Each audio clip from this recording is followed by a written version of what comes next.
भगवान ने वहीं पर जब कात्यायनी मैया की पूजा करती हैं ये गोपियां कार्तिक के महीने में, तो माँ से मांगती हैं, कात्यायनी महामाई महायोगिनिधीश्वरी नंद गोप सुतम देवीं पतिम में कुरुते नमः। इस प्रार्थना को सुनकर के भगवान ने इशारा दे दिया था, शरद पूर्णिमा की वो रात्रि आएगी जिसमें मैं तुम सबके साथ में रास रचाऊंगा। समय बीता है और इंद्र का मान मर्दन करने के पश्चात वह जब रात्रि आई शरद पूर्णिमा की, भगवान यमुना के तट पर एक पग टेढ़ा करके और बढ़िया जो सुंदर मुरली की मधुर मधुर तान छेड़ते हैं ना, निसम्य गीतम तदनंग वर्धनम,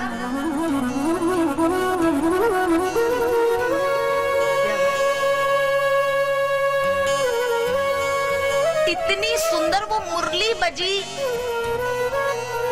कि पूरा का पूरा ब्रजमंडल मुरली की तान में डूब गया। महाराज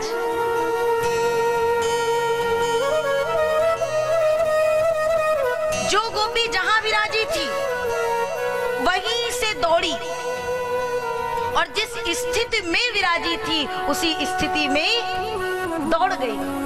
शायद मैंने पिछली बार बताया था कि गऊ को साग ससुर को भूसी,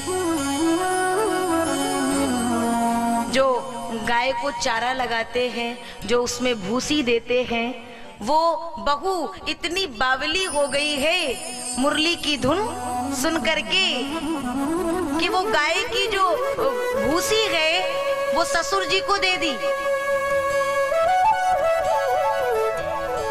और ससुर जी का जो साग था वो गौमाता को दे आई।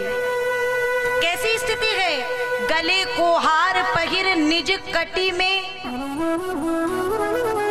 गले का हार कटी में पहन ली और कटी की कंकणी गली गल माहू धारी,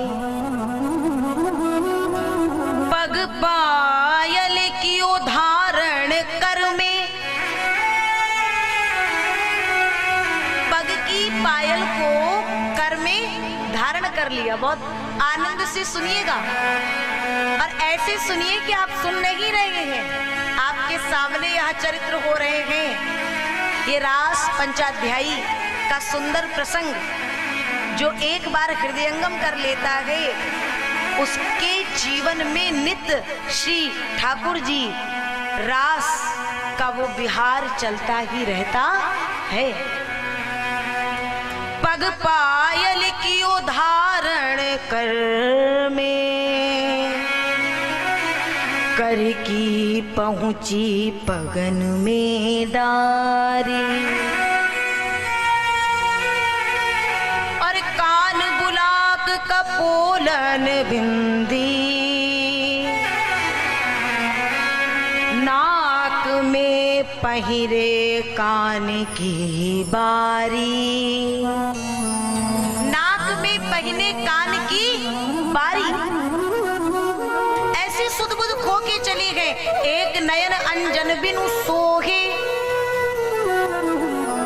श्रृंगार कर रही थी तो एक आंख में काजल लगाई, एक नयन अंजन बिनु सोहे और एक आंख खाली कर दी, भूल गई कि दूसरी आंख में भी अभी काजल लगाना है। तो एक नयन अंजन बिनु सोहे, एक नयन में काजर डारी, को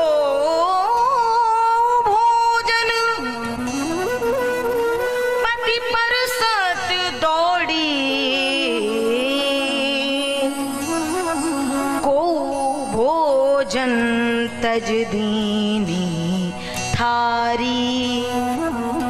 वही तो पति को भोजन परोसने के लिए दौड़ गई और कोई भोजन की थाल छोड़ करके बावली हो करके भागने लगी। किसी ने पूछा, गोपियों कहाँ भाग रही हो? गोपियों ने कहा, मोरे सैया तो है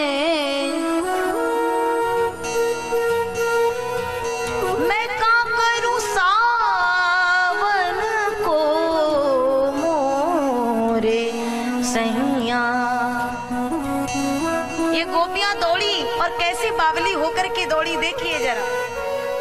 देखूं राहें, देखूं राहें चढ़ के अटरिया, जाने कब आएगा संवरिया। जब से गए मोरी लीला खबरिया, छूटा पनघट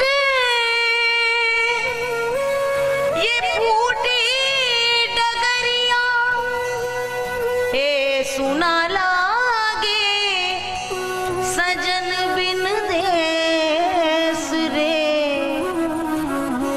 सुना लागे सजन बिन देश, मैं का करूं सावन को मोरे सैया।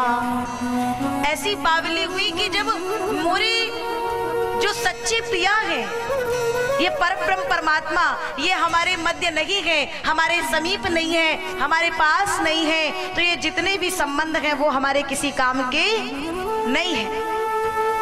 और कहीं सावन की जैसी मंद सुगंध शीतल वायु चल जाए, भगवान की मुरली की बहुतान जैसे ही सुनी, जो जो गोपी जहां जहां जैसे जैसे वैसे ही दौड़ी। और जब समस्त गोपियां आ गईं, कहां? यमुना के तट पर। सामने गोविंद विराजमान है, गोविंद ने देखा है, मुरली को रख लिए है। स्वागतम वो महाभागा,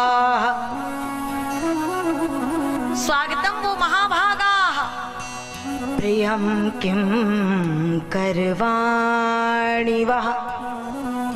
हे महाभागाओं, आओ शरद पूर्णिमा की इस पावन पवित्र रात्रि में, यमुना मैया के इस पावन पवित्र तट पर मैं आप समस्त ब्रजांगनाओं का स्वागत करता हूँ। आप सब अर्धरात्रि में यहाँ कैसे? अच्छा, तो शरद पूर्णिमा है। अब गोपियां देखिए मौन खड़ी है और कृष्ण बोल रहे हैं, ओहो शरद पूर्णिमा की रात्रि है, यमुना मैया का कलकल निनाद हो रहा है, क्या उसी निनाद का दर्शन करने के लिए आई हैं? पर यदि आपने अब दर्शन कर लिए तो अब अपने अपने घरों की ओर लौट जाए। किसी भी कुलवती ये नारी का अर्धरात्रि में इस तरीके से घरों से बाहर निकलना शोभा नहीं देता है। लौट जाइए ना। गोपियां सुनी और फिर कहती है, किसके पास लौट जाएं? क्यों भाई, आप किसी की पत्नी है, किसी की माँ है, किसी की बहू है, तो इन संबंधों के पास आप लौटे, वो आपकी राह देख रहे होंगे, वो आपका इंतजार कर रहे होंगे।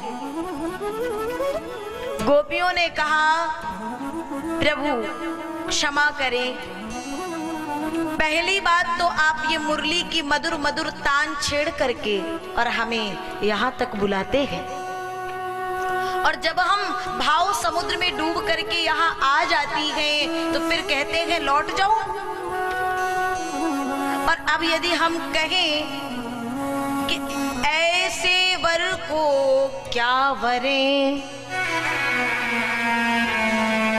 आप पति की बात करते हैं, आप वर की बात करते हैं, तो ऐसे वर को क्या वरे जो जन्मे और मर जाए। एक बार विवाह होता है और विवाह के बाद यह संबंध कहाँ तक रहेगा कुछ पता नहीं है। लोग कहते हैं 7 जन्मों की बात है, हम इस जन्म का तो अंतिम पड़ाव देख नहीं पाते हैं, तो 7 कहाँ देखेंगे। यह संबंध तो हर जन्म में बदलते गए और हर जन्म में नए संबंध हो जाते हैं। और पति की बात करते हो गोविंद, तो ऐसे वर को क्या वरू जो जन्मे और मर जाए, वर वरिये गोपाल जू जिससे कि चुड़लो अमर हुई जाए। मैं अपनी उस प्रेम को, उस सौभाग्य को अमर करना चाहती हूँ गोविंद।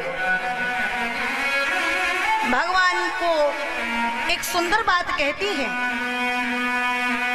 वो एक पति विदेश गया है पत्नी को चित्र दे करके, और जब वो विदेश से लौट के आए गोविंद, और पत्नी उस चित्र की सेवा पूजा में लगी हो और उसका असली पति द्वार पे खड़ा हो, तो पत्नी को क्या करना चाहिए? कृष्ण ने कहा उसे तो दौड़ करके अपने असली पति के पास जाना चाहिए। बोले बस, तो जिनकी आप बात करते हो गोविंद वो तो हमारे लिए केवल और केवल चित्र के समान है। और आज मैं कह दूं कि ये संसार के ये जितने भी संबंध हैं, इनको हम और आप चित्र के सदस्य ही देखें। अगर हम इनको मूल समझ लेंगे, इनको ही सर्वस्व समझ लेंगे, तो फिर वह असली पिया, असली प्रियतम हम तक पहुंचने वाला नहीं है। और गोविंद ने जिस समय गोपियों की परीक्षा ली है और गोपियां उसमें पास हो गईं, खरी उतर गईं, तो भगवान ने गोपियों के साथ में रास रचाया।